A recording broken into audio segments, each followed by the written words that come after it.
This is the after. Jeremy here from M&M Forward Drive Specialist. Today we're going to take you on board through the shop. We're going to show you how we do our lift kits. We're working on this Ford Ranger today. So we're going to do a quick measurement here so we can see the before height. Center of wheel to guard is around 540. First thing we do is we do a walk around. Sam's going to jump on it to see if it's making any clunks or bunks or squeaks or anything like that, which you can hear. It definitely is. So hopefully that's gone once we're done with it. Next step is the test drive. We normally do a complimentary safety inspection, make sure it's safe before they spend all the money on the lift kit. Drives fine, no brake shutter. We'll pull it back into the workshop. There's some measurements, weigh up the car so we know what spring seat height to set it at. So let me talk a little bit about why we weigh all our cars. Even though it is skipped by basically everyone else, the number one reason is data. Each car is different, and a lot of the shops that we build here in-house will actually add a custom preload setting to it. This is why some of the kits that we do can turn out really good at our shop. And maybe if you go somewhere down the road where they don't weigh cars, it might turn out a little bit funky. Once we know, we can assign the correct spring rating based on his actual weights, not a generic spring seat height.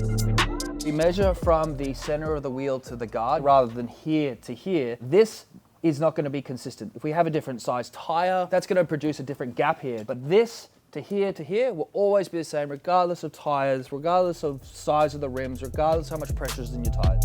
These Rangers are a great example of platform limitations. The Ranger platform is just so conducive to being smooth. So just for anyone at home that is trying to turn their old beaten up box Hilux into a limo, we are constrained. We can only do so much, but these Rangers are one that we can get driving like an absolute dream. Just do a check over, make sure everything looks good before we obviously carry out the suspension work. Check coolant reservoirs a bit low. All the hoses look alright. Belt's looking okay. The worst thing in the world for us would be to do $3,000 of suspension work and then have him come back next week and be like, hey, you guys missed that I've got a blown head gasket. We have had to make that call once. Before we did the job, we literally found a blown head gasket on an old Hilux. So we had to call a customer and be like, sorry, but I don't think we should be doing all this suspension work. You've got a much bigger fish to fry. There we go. What's next? Check everything, check brakes, underbody, make sure that no oil leaks. Front pads, next service. Bump stops, cooked. Center bearings, fine. Here's your bushes, cactus, but we're replacing them anyways. Everything else looks alright. These Rangers actually have two problem parts. The worst is these upper arms here, which most people miss because you can't really tell till you don't have it loaded up. The ball joint, this is actually good. That's fine, that's the way it's supposed to be. A lot of the times we take these apart and they flop around like a wet fish. These are good. They're actually surprised. Like I was expecting these to be stuffed, but most of them are. The second thing that almost your regular mechanic is bound to miss is the lower control arm bushes. 90% of the time they're totally loaded up. It's not a fault with your mechanic, it's impossible until you actually start pulling stuff out. We just check this up and down. So this isn't perfect. This is quite a lot of movement. When they're brand new, it would be like that much movement. In the next couple of services, we'll recheck this. If it's got to the point where the whole bush is totally split, we can, really go up and down, we'd replace it. So these CVs are another problem part. That's fine. It's not like decoupling super duper easy. So check it while we're in there, but not bad. Good opportunity to talk about upper control arms. Whether we do them or not is obviously going to be very car dependent. This is actually a great example of a car where we don't need to do arms as much. They don't have a massive built-in issue that's inherent in the car. So Hiluxes, for instance, we almost always do upper control arms because the factory upper arm can actually touch the new coil on Hiluxes. D-Maxes, Mazdas, we almost always do upper arms because they have a bump steer issue, which gets greatly exacerbated when you lift the front struts. Always try to do Triton arms because they have an interference issue. The upper arm, after you lift it, can sometimes touch the coil or spring seat. These ones, though, save for the fact that we mainly just do these because the bushes always let go, so you may as well upgrade it while we're in there. But because these are fine, and because we're not going crazy, it's only a 2-inch lift, yeah, we're not gonna really need to do arms per se on this car. However, I'll show you a diagram to talk about why, if you can budget for it, it's always a good idea. When we run a longer strut in the front to lift the car, we change this geometry. In an ideal world, we would always change out this upper arm to correct that geometry back to closer to what it would have been from factory. But if you're asking the question, do I need arms? No, you probably don't need them in the sense the car's going to explode if you don't do them. Should you do them if your budget can allow? Absolutely. The car will drive better. It will get a better alignment, so it will handle better. Your tire wear will be better. Everything is basically better except for the hit to your wallet. So we reuse the factory strut top mounts for the Outback Armour kit. Put it in the press. Take that preload off the spring. So now that's off, these come pop off. Show you how we clean these up. Now ultrasonic cleaner. Drop those in there, that lid on, press go. Here's a great example of a car that you would think is really similar that we could steal data from, but 8001-K. K is the important part because that's actually a different spring number. The springs we got today are 8001-Y. That's made by a different manufacturer, different company, different spring seat heights. If we had just listened to this and didn't have the hundreds of other ones that we've done, this would have really come back to bite us. It would have either been way too high or way too low. Again, another example of how easy it is if you don't track the data to end up with wildly different results from what is supposedly the exact same brand. One of the most commonly messed up things in the whole industry is strut top hats. And it's because the equipment sucks. So this is a machine that lets us fit the strut hat basically exactly right, perfect every time. It's the only one that really lets us do that. A lot of the other cheaper ones, you're kind of just guessing whether or not you're getting the strut hat set up correctly. We've got this bolt here, just kind of gives us a reference on where the center of the hole is. And you see we're nowhere near. Each one of these are 5 mil. We might chuck 10 mils on. Pretty much there. Doesn't need to be perfect. Now we can chuck our spring on. We like to add a bit of copper spray to the threads. Over time they get all corrosion, so they bind up, and if we need to take it apart to adjust it in the future, if it sags, it'll be nice and easy to come off. Here we have our fresh new strut tops. So these have come out of the ultrasonic cleaner, and we can pretty much just slap it on, make sure the orientation's right. Outback Armour, because they're so amazing, are the only one that do this. They actually run a double nut style. So if we need to adjust these up in the future, all we do is we take this top locking nut off and then we just take this off and it works perfect. No binding, no nothing. A lot of other people will just run a basic Chinese nylock nut. And in those cases, we take those nuts off, we throw them in the bin, and we use our nuts, which are just a much better quality nut. Sometimes the bushes are so stuffed that we can slide it in easy and the CV just pops out, but because this CV is not decoupling, we have to do it the proper way, unfortunately.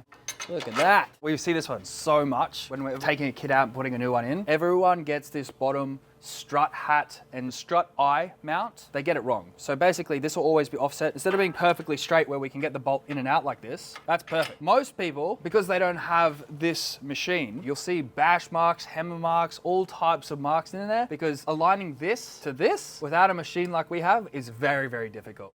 This is Big Red, our best tool. We use it for everything, except for on screws. We never use it on screws.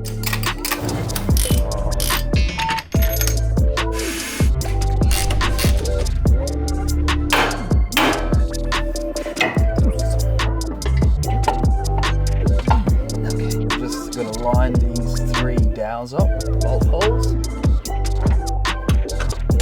Oh, look at that, first go. Oh yeah.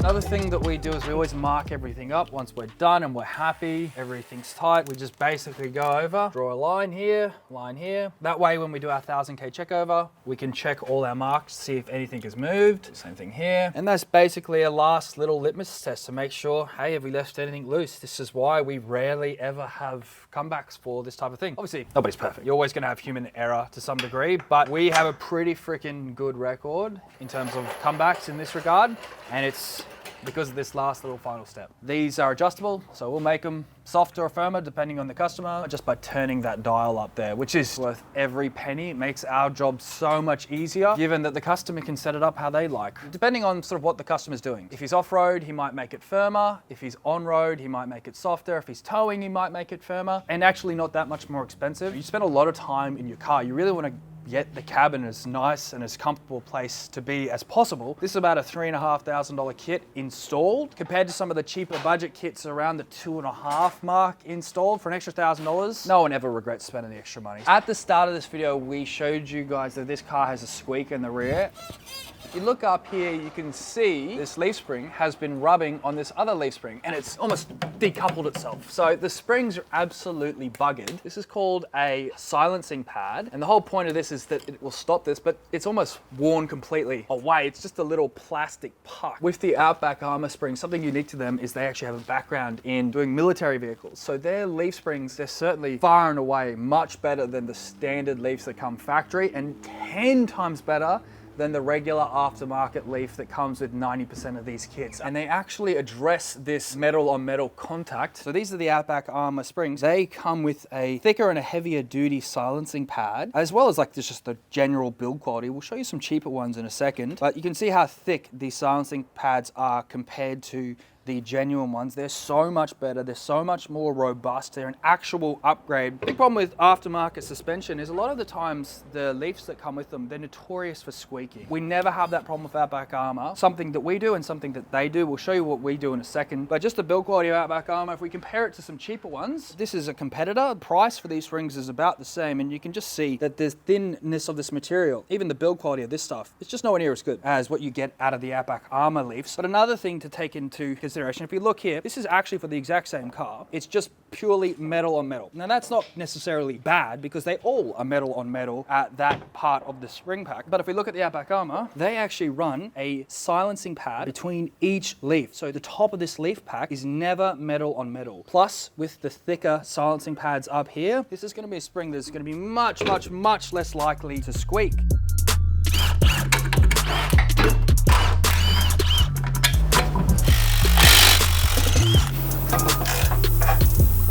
Most people don't clean or put grease on these. That's another step that we take that no one really does. We also clean up in here, and you can see where the old bush used to be rubbing up against here. From factory, they don't put any grease or anything in there. Get a little bit, hear it on here, also inside of here, and just kind of prolongs the life of the metal. You can essentially get the new leaf spring sorted, new bushes, grease up the bushes, new shackles, new pins.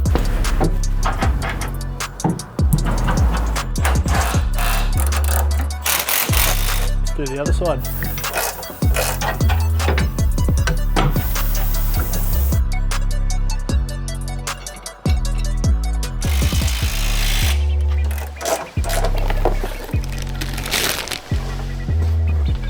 We'll do this again in 1,000 Ks just because they'll settle into place. And once you do that, we send the rego off to Outback Armour and they activate the 5 years warranty just to kind of show that we've done everything properly. What Sam's doing now is installing a tail shaft spacer. What happens with these when you change the angle of the diff by running a longer rear spring? You change the angle here and it can cause a tail shaft vibration. What we do to remedy that is we run these spacers and run that along there like that. This lowers this and that gets rid of the vibration. That is included in all of our Ranger kits, irrespective of the kit you go with.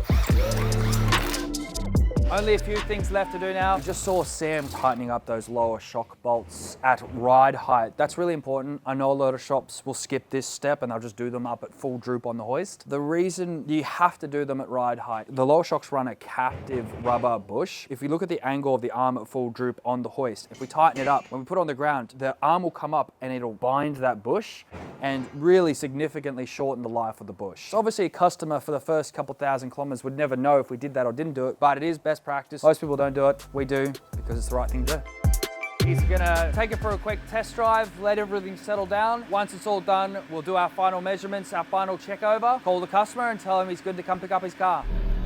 Definitely feel a lot higher. Steering's nice and straight. Hit some of these bumps. Good, no squeaks. So we can make this firmer or softer. Set it to number 6 and it seems relatively smooth. 6 is definitely on the softer end. All comes down to the customer's preference. Final verdict feels amazing. These Rangers always turn out really nice. You can tell by looking at the outside of a car how well the suspension's working by how much the platform is affected by the wheel. So if the platform of the car's like this and the wheel's like this, the suspension's doing its job. It's absorbing the impact. If I'm watching a car drive at Fraser and it's like this, it means the shock is either too stiff, the spring's too stiff, and it's moving the whole platform of the car, and the chassis is moving with the rim and over the undulations, and that feels terrible and rough. Watching this one drive just then with Sam in it, I could tell when he went over those bumps, the wheel was traveling quite a lot before the chassis started to move. That's like two things, obviously the platform, but Outback Armour themselves, they run really long struts, so you get a little bit of extra up travel. The valving is awesome, works good. The only thing that we've got that's really like objectively a big improvement past this is quite a bit ways expensive, and even then it's only a little bit more for a lot more money.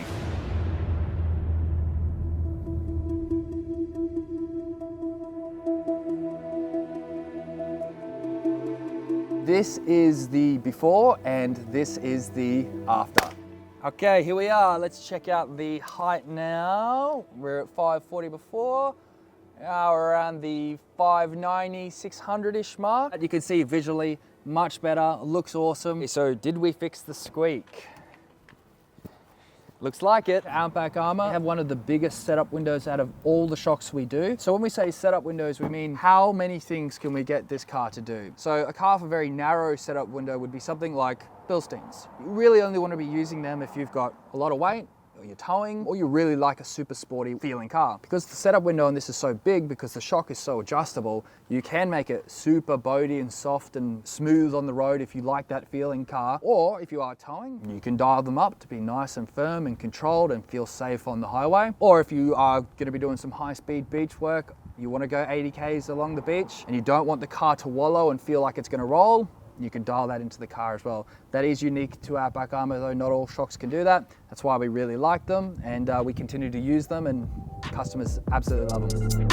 We're all done. The customer now can take the car. He'll come back for a 1000K checkover. At that point, we check all those marks that we showed you earlier, make sure nothing's moved, and then we'll retension his upper control arms if he had done upper control arms, and we'd retension the rear U-bolts as they are a stretch to fit U-bolt. That's the same practice across all leaf spring rear cars. One last thing is it will need a wheel alignment. We always give customers the option. They can either get us to do a same-day wheel alignment. In a perfect world, we wouldn't do that because we've got brand new springs with brand new spring seats.